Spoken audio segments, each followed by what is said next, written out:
you've asked me essentially whether I think Trump is Orange Hitler, right? And I never have, and I've never taken those concerns entirely seriously. But I would point out that the leading scholars of fascism at this point, I mean, people like Robert Paxton, use the term in application to Trump, and it's not an empty epithet, right? It's not the same thing as saying that Trump is the next Hitler figure or the next Putin figure, right? I think the difference is that Trump is not ideological.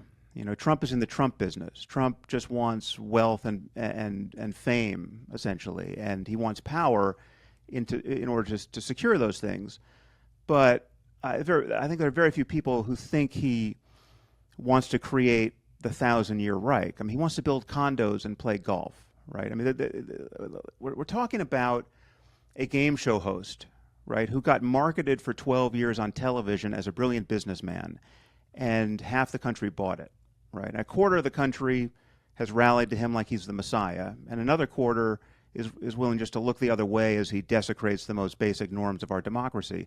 And the most important one, which he's desecrated, is not committing to a peaceful transfer of power. I mean, that is, from my point of view, the only thing you need to know about him to decide your vote in this election is that as a sitting president, he did not commit and would not commit, and still hasn't committed, frankly, to a peaceful transfer of power.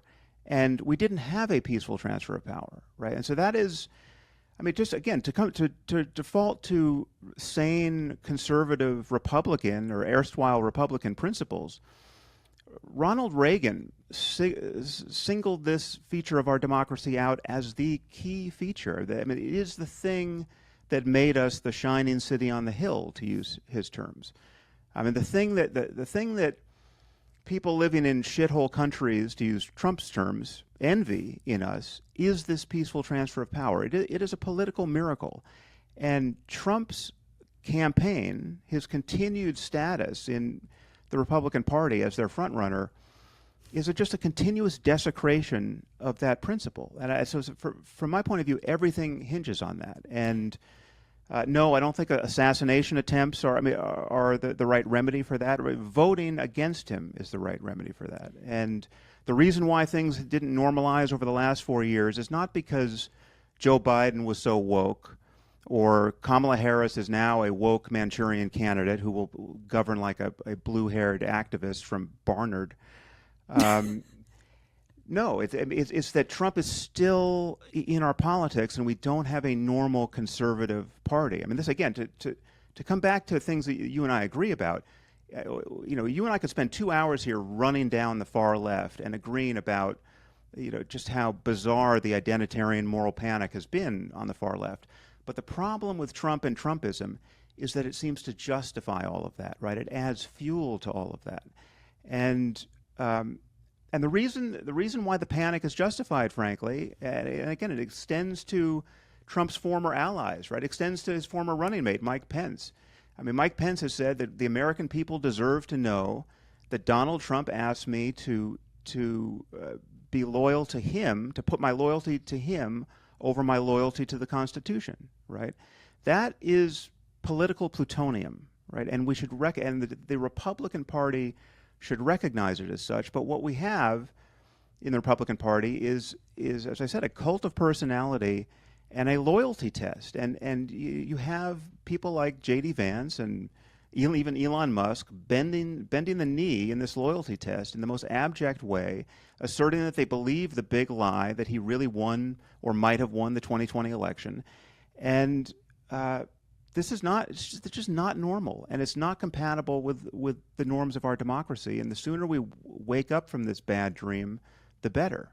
So again, you know, you talk about the peaceful transition of power, which actually did happen because Donald Trump did leave office in January of 2021, and Joe Biden has been president mostly for the last 3.5 years, despite his mental ineptitude. That was not, you cannot call January 6th a peaceful transfer of power.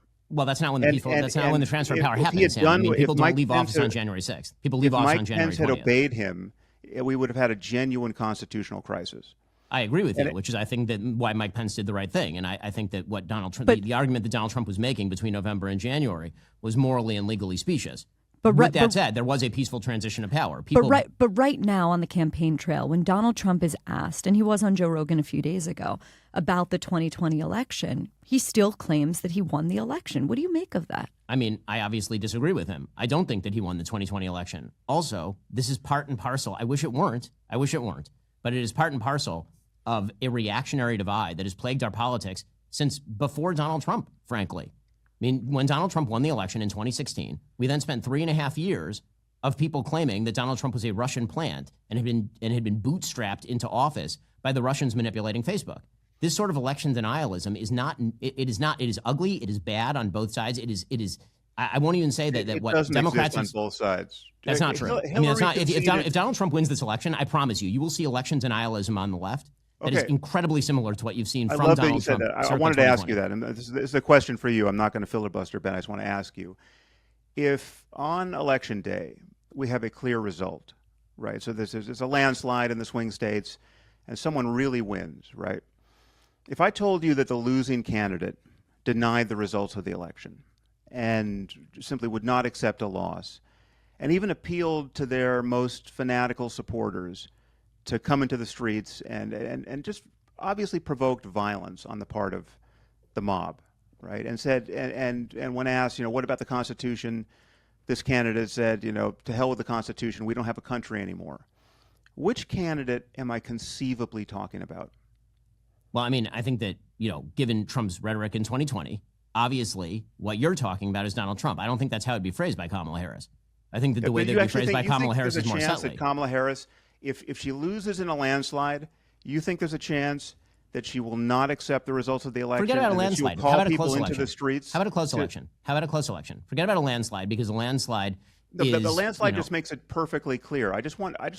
I'm telling you that... Why the necessity for that sort of clarity in an election that's 50-50? Why not actually pick a plausible scenario? The most plausible scenario is that she loses in a very tight election. It's all too and then plausible. She says there's been voter suppression, and then she suggests... It's all too plausible. Ben, it's all too plausible because currently the chance that there will be a landslide in the swing states is about 40%, even though we're at 50-50 between the two candidates. According to Nate Silver, there's a 40% chance that one of them runs the table in the swing states, right? So it's for sure that would be an electoral college landslide. We're not talking about a popular vote landslide in any case. No, right. But, so I'm talking about a clear result, right? Where no allegations of fraud are plausible. Okay, so the most obvious sort of rhetoric that would be used along those lines would be Trump's, and then the rhetoric that would be used on the other side if Trump wins would be that Trump has corrupted the system. The system has been so corrupted that people weren't able to vote properly in places like Georgia, which has been the claim that there was Jim Crow 2.0 in Georgia for years. There would be claims that Donald Trump was paid off by the billionaires, that there was foreign interference in the election. There would be all of these claims, and they would float around. Donald Trump has this is my original claim, Sam, is that Donald Trump is very obvious in his excesses. Democrats and the Democratic Party and Kamala Harris are much more, I would say, much more subtle in their excesses. But those excesses are no less dangerous for being more subtle. In fact, in some ways, I think they are more dangerous for being more subtle. Ben, you can't use a phrase like no less dangerous. Hillary Clinton conceded in 24 hours. That is less dangerous than this continuous provocation. Sam, I just disagree with you. I think that the attempt by members of the media, by Hillary Clinton, who herself said that Donald Trump was illegitimately elected based on Russian interference in the 2016 election, was highly damaging. How long did she say that for? How long did she say that for? Does she still say that?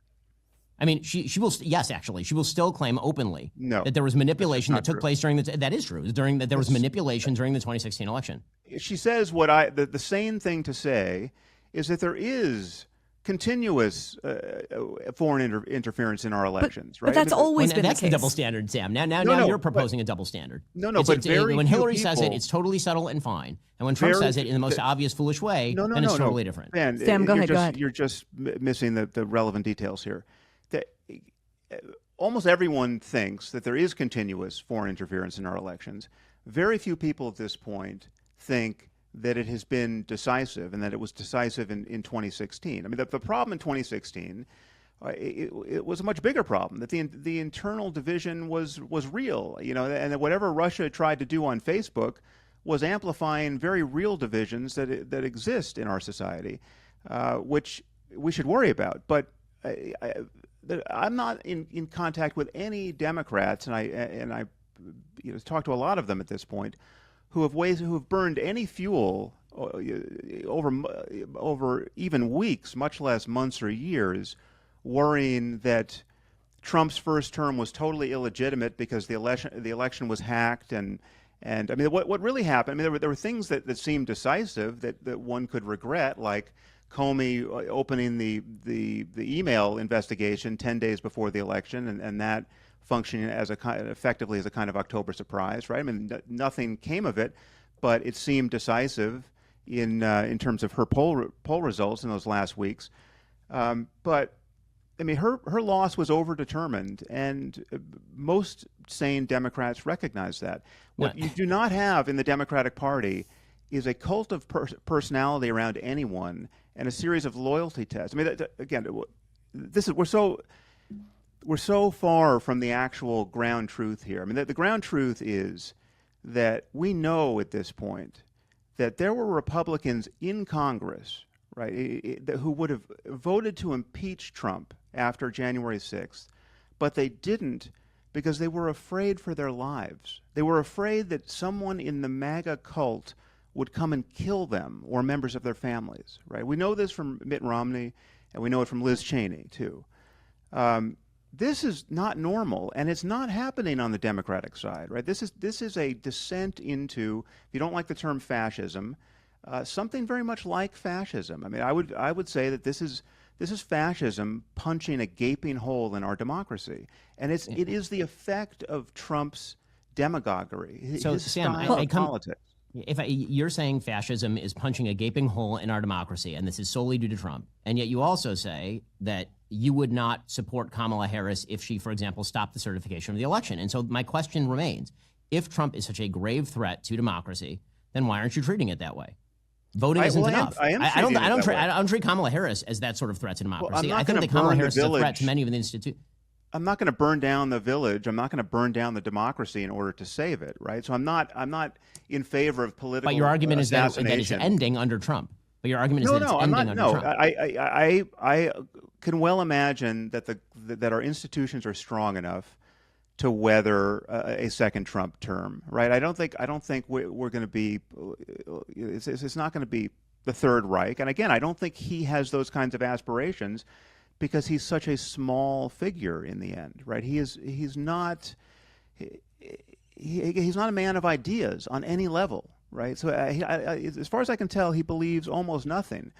But the crucial problem for me is that he doesn't seem to recognize that we have an interest in the maintenance of world order, right? He's a completely transactional figure. He cares about his relationships, right? And I think he probably cares about his relationships to foreign leaders to a degree that could border on treason in certain circumstances. But it's just insane that we had a president in him who said he trusts Putin more than our own intelligence agencies, right? And then he shared top secret information with Kremlin officials in the White House because he just couldn't keep his mouth shut. He was literally just gossiping about intelligence secrets related to ISIS, and the Israeli intelligence went crazy over this, right?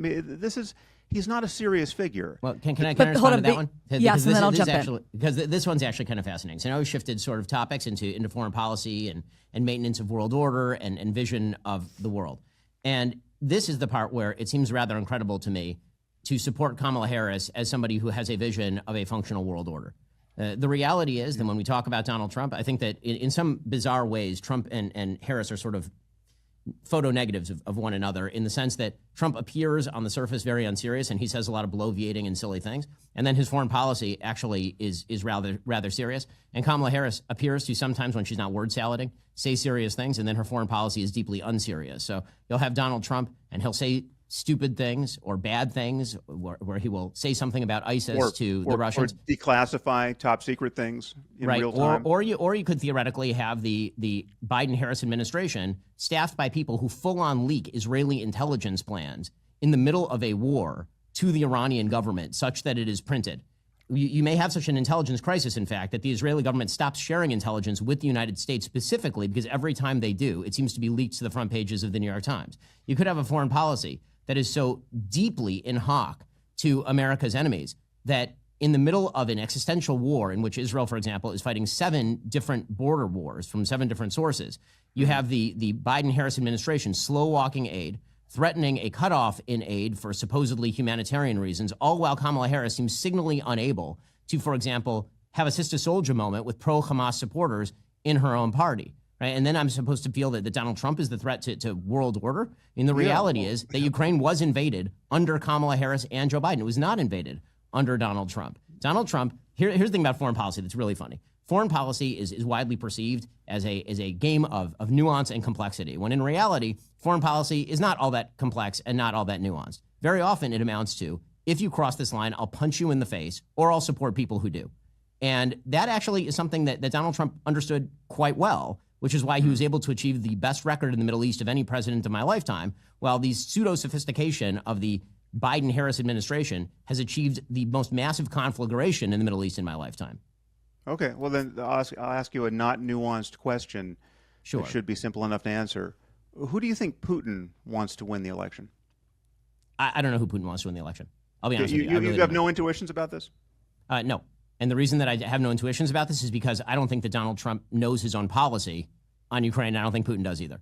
Donald Trump is wildly unpredictable about Ukraine. I mean, as you know, Putin is behind much of the chaos. You could argue. Sam, who does Iran want to win the election in the Middle East? Iran has been actively intervening in the election on the side of Kamala Harris. We know this. The intelligence community has said this.